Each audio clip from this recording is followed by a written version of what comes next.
Hey everybody, welcome to Ellis Insurance Agency's monthly Who's Liable Anyway.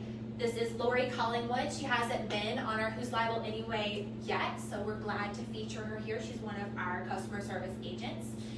We will be sure to get back to you with any questions that you have after the live is over, but today we're going to be discussing a couple little scenarios that you may have encountered more likely in your own driving experience. And we have my son's little toy cars to... We're playing with some toy cars. Yeah, we're playing with toy cars, so we're going to show you a couple examples that could come up in everyday life. So Lorie, let's talk about our first one. I'll be the blue car. Okay, and I'll be the yellow car. And the blue car is stopped in traffic. And the yellow car is me, and my cell phone just dinged, and I looked down to see who was calling me, which is not a good thing to do, and boom, I ran into the blue car. All right. So, who would be responsible most likely in that scenario? Most likely, we're going to say, and we're answering questions per West Virginia laws, okay? We're not speaking to other states right now. We'll get into that later. Most likely, Lorie's going to be liable because I was stopped here minding my own business. However, might there be any exceptions to this? Yeah, there's always a case. What if I am slamming on my brakes, but my brake lights are out, and she can't see that I'm braking, and she hits me? Cell phone or no cell phone, that's up to debate.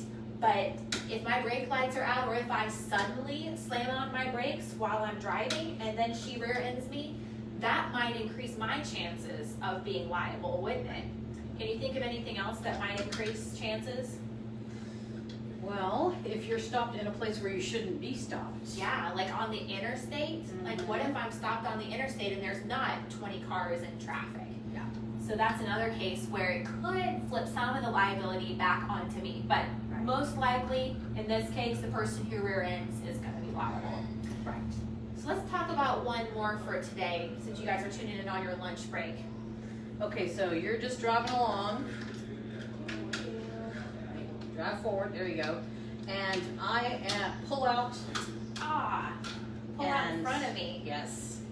Now So- let's just say we hit like this. So bumper to, or front bumper to front bumper. Yep. Now, that is a more difficult liability situation. Yes. And we have seen this one go both ways Right. in our duration here at the agency.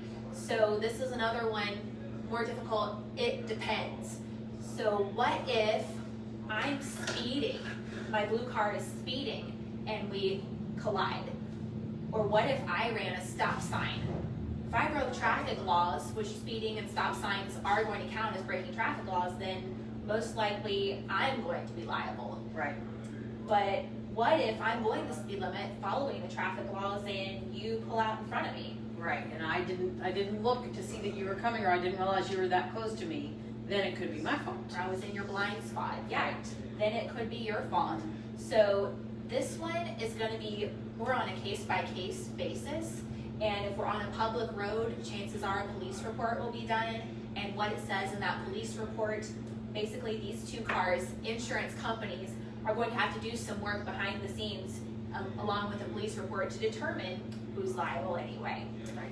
So we hope you've enjoyed today and that you've gotten some education about what we do on an everyday basis and love. Anything you'd like to add? No, I think that's good. I'm enjoying watching these Who's Liable Anyway. So stay tuned for next month. We'll pick a new subject. See you later, guys. Thank Thanks you. for tuning in. We'll get back to you with your questions. Have a good rest of your lunch.